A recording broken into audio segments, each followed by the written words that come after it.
Bien que les Éphésiens reçurent l'enseignement de Paul, d'Apollos et de Timothée, Paul priait cependant en leur faveur afin qu'ils puissent connaître l'infinie grandeur de la puissance de Dieu, à savoir cette même puissance qu'il déploya en Christ lorsqu'il ressuscita d'entre les morts, Éphésiens 1, 16 à 20. Pourquoi devait-il prier de la sorte? Dans Éphésiens 1, 3, il est dit « Béni soit Dieu le Père de notre Seigneur Jésus-Christ, qui nous a bénis de toutes sortes de bénédictions spirituelles dans les lieux célestes en Christ. » Pour bénéficier de ces bénédictions, nous devons savoir recevoir en nous la puissance de sa résurrection. Et pour acquérir cette connaissance et cette foi, le Seigneur nous fera passer par des tentations et des souffrances, des peines et des difficultés. La même pensée se retrouve dans 1 Pierre 1, 7.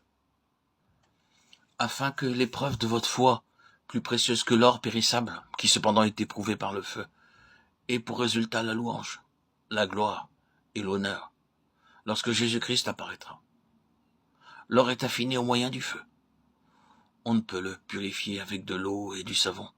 Il faut qu'il passe toujours à nouveau par le feu purificateur, jusqu'à ce que la moindre impureté soit brûlée. De la même façon, Dieu nous fera passer par le feu pour nous libérer des doutes et de l'incrédulité. Nous pouvons nous imaginer avec une foi forte. Mais le tout est de savoir si le Seigneur est satisfait de notre foi. À moins d'avoir la foi capable de s'approprier la puissance de sa résurrection journellement, le Seigneur ne sera pas satisfait. Paul dit dans Galates 2:20, Christ qui vit en vous. Le Christ vivant qui a vaincu la mort pour vous et pour moi, vit en nous pour vaincre tous les jours nos tentations. Si nous nous approprions par la foi la puissance de sa résurrection. Dans Genèse 17, le Seigneur dit « Je suis le Dieu Tout-Puissant ». Il dit cela pour permettre à Abraham de bénéficier de sa grande puissance. Rien n'est impossible à Dieu. Il peut tout. Le Dieu d'amour et de miséricorde veut que nous ayons la foi qui fait l'expérience de sa toute-puissance et qui en bénéficie.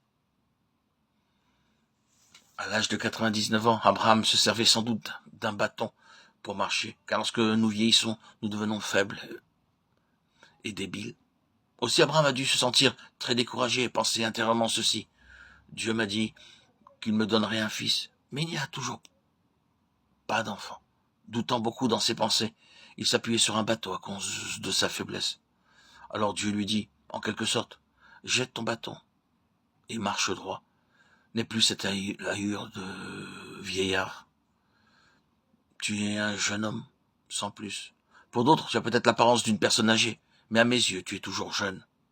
Aussi Abraham a pu jeter son bâton, qui illustrait l'incrédulité, le désappointement et la faiblesse humaine.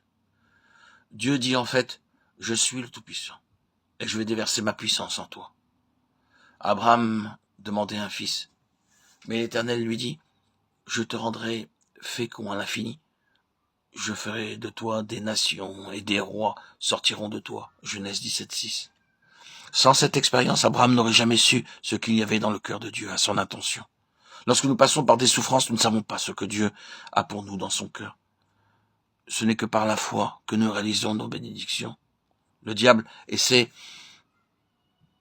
d'affaiblir toujours à nouveau notre foi.